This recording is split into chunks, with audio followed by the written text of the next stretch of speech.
नमस्कार, बहुत स्वागत है आप सभी का। मैं आपके साथ अस्मिता दुबे और आज की ब्रेकिंग न्यूज की शुरुआत यूपी की ब्रेकिंग न्यूज से करेंगे, जहां आचार्य सत्येंद्र दास का 80 साल की उम्र में निधन हो गया है। ये दुखद खबर सामने आई है। अयोध्या राम मंदिर के मुख्य पुजारी थे आचार्य सत्येंद्र दास, तो वहीं आचार्य सत्येंद्र दास ने लखनऊ के पीजीआई में आखिरी सांस ली है। एक दुखद खबर, 3 फरवरी को ब्रेन हैमरेज के बाद लखनऊ रेफर किया गया था। सीएम योगी ने एक्स पर पोस्ट कर दुख जताया है। तो बड़ी और अहम जानकारी से आप सभी को रूबरू करा रहे हैं, जहां दुखद खबर सामने आई है। आचार्य सत्येंद्र जैन का 80 साल की उम्र में निधन हुआ।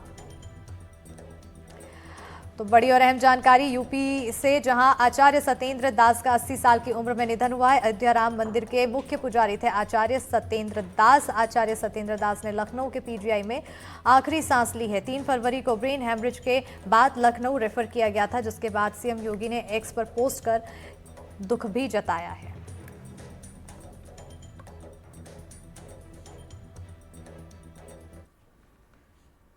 और अब खबर अंबिकापुर से है, जहां पंचायत प्रत्याशी को मंदिर में जाने से रोकने का मामला सामने आया। बीजेपी कार्यकर्ताओं पर लगा रोकने का आरोप, तो कांग्रेस समर्थक पंचायत प्रत्याशी को रोकने का आरोप लगा है। कांग्रेस कार्यकर्ताओं ने ट्राइबल थाने में लिखित शिकायत दी है। आरोपियों के खिलाफ एफआईआर दर्ज करने की मांग को लेकर हंगामा हुआ।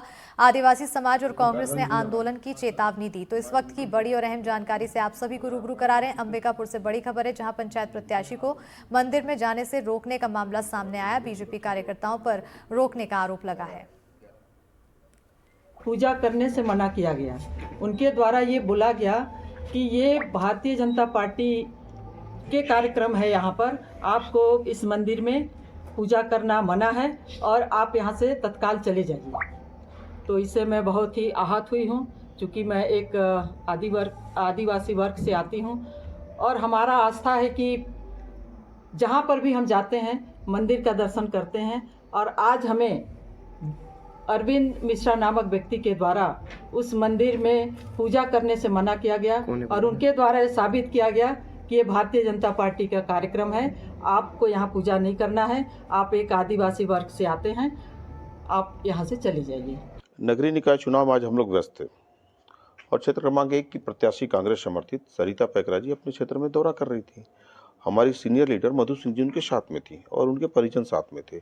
आश्चर्य की बात तो यह है कि भाजपा कैसे ये साहस कर रही है कि वो मंदिर परिसर में राजनीतिक कार्यक्रम करेगी और उसके बाद में मंदिर परिसर में अगर वो कार्यक्रम कर रही है तो वहाँ पर किसी को आने जाने से रोक नहीं सकते। और आस्था का केंद्र है। हमारी जो कैंडिडेट हैं, यदि किसी मंदिर में जाकर के प्रणाम कर रही हैं, आशीर्वाद मांग रही हैं, तो कोई भी मांग सकता है। जिन लोगों ने भी किया है उनके ऊपर हम कड़ी कार्रवाई की मांग करते हैं। और मेरी इस उम्र में तो मेरी बच्ची के समान है। इनके साथ जो हुआ है मैं इसका विरोध करता हूं, इनके साथ खड़ा हूं, पूरी पार्टी इनके साथ खड़ी है। और कहीं ना कहीं हम लोगों को ये तकलीफ है कि लोकतंत्र है, व्यवस्थित तरीके से वो भी चुनाव लड़े जो लोग भी लड़ रहे हैं। ये चुनाव के संबंध में दिए हैं, जातिगत गाली गलौज के संबंध में एक आवेदन पत्र दिए हैं, उसको उनको पावती दे रहा हूँ। मुख्य बातें क्या है इसमें? मुख्य बातें हैं कि अजिरमा राधा कृष्ण मंदिर में प्रवेश करने में रोक एवं दुर्व्यवहार एवं जाति सूचक अपमान करने के संबंध में दिए। क्या जांच हुई इसमें होगा जांच, उच्च अधिकारी लोगों को बता के। सर, हम लोग बलसेड़ी और कुल्हाड़ी फील्ड में थे। शाम में हमारा अजीमा का फील्ड था। फील्ड करते करते ही हम लोग वहाँ पहुँचे तो पता चला कि वहाँ राधा कृष्ण मंदिर है। तो हम लोग सोचे वहाँ दर्शन कर लेते हैं पहले, उसके बाद फिर फील्ड करेंगे। सर वहाँ गए, उसके बाद अभी बताए क्या बोलते हैं अरविंद नामक व्यक्ति, हमें तो पता नहीं था कि उनका नाम क्या है, हम लोग बाद में पता किए।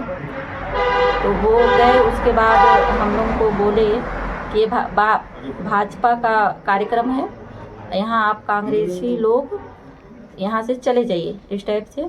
उसके बाद उनका बात को हम लोग इग्नोर करके फिर भी हम लोग माथा टेके आशीर्वाद लिए। उसके बाद फिर बुरा तो लगा सर बहुत, फिर भी हमारे साथ बहुत गलत व्यवहार किया गया। हम लोग एक आदिवासी क्षेत्र से आते हैं तो हम लोग पूजा पाठ हमेशा करते हैं, तो मंदिर ये सब में मना करेंगे तो किसी को भी दुख होगा ही। और इसी पर ज्यादा जानकारी के साथ सहयोगी रोमी सिद्दीकी जुड़ चुके हैं। रोमी, एक आस्था के केंद्र जहां रहता है वहां तो सभी को अनुमति होती है जाने की, लेकिन यहाँ ये आखिर कैसा मामला? निश्चित तौर पर आस्था केंद्र में किसी भी धार्मिक स्थल में किसी को भी जाने का कोई रोक टोक नहीं होता, लेकिन कल जो ये मामला आया है बड़ा ही पेचीदा मामला है। जो सरिता हैं पैकरा हैं, ये जिला पंचायत सरगुजा 1 क्रमांक से चुनाव लड़ रही हैं और रात को जब ये मंदिर दर्शन करने जाती है तो वहां पे कुछ भाजपा के कार्यकर्ता, जिसका इनका आरोप है, उनके द्वारा उन्हें रोका गया, मंदिर में प्रवेश करने के लिए नहीं दिया गया। इसके साथ ही उन्हें उनकी जाति, जबकि आदिवासी बाहुल्य सरगुजा है, उनको रोका गया। इसके बाद भी वो अपने जो विधि विधान से पूजा किए, लेकिन जो घटना सामने आई उसके बाद को लेकर अब राजनीतिक सरगर्मी तेज हो गई है। रात में ही जिला कांग्रेस कमेटी के अध्यक्ष राकेश गुप्ता के नेतृत्व में एक डेलीगेशन थाने में बाकायदा लिखित रिपोर्ट भी दर्ज कराया है और थाने के जो प्रभारी उन्होंने कहा कि उसकी जानकारी वो उच्च अधिकारी को देंगे और उसके बाद जांच की जाएगी। लेकिन सबसे महत्वपूर्ण बात है कि जिला कांग्रेस कमेटी और आदिवासी समाज ने 24 घंटे का अल्टीमेट दिया है कि अगर 24 घंटे के अंदर कार्रवाई नहीं होता है तो वही उग्र आंदोलन करेंगे। तो अब देखना होगा कि आगे क्या होता है। जी बिल्कुल, बहुत शुक्रिया रोमी तमाम जानकारी देने के लिए। तो अब देखना होगा बहरहाल कि आगे आखिर क्या होता है और सियासत इस पर कितनी बढ़ती है।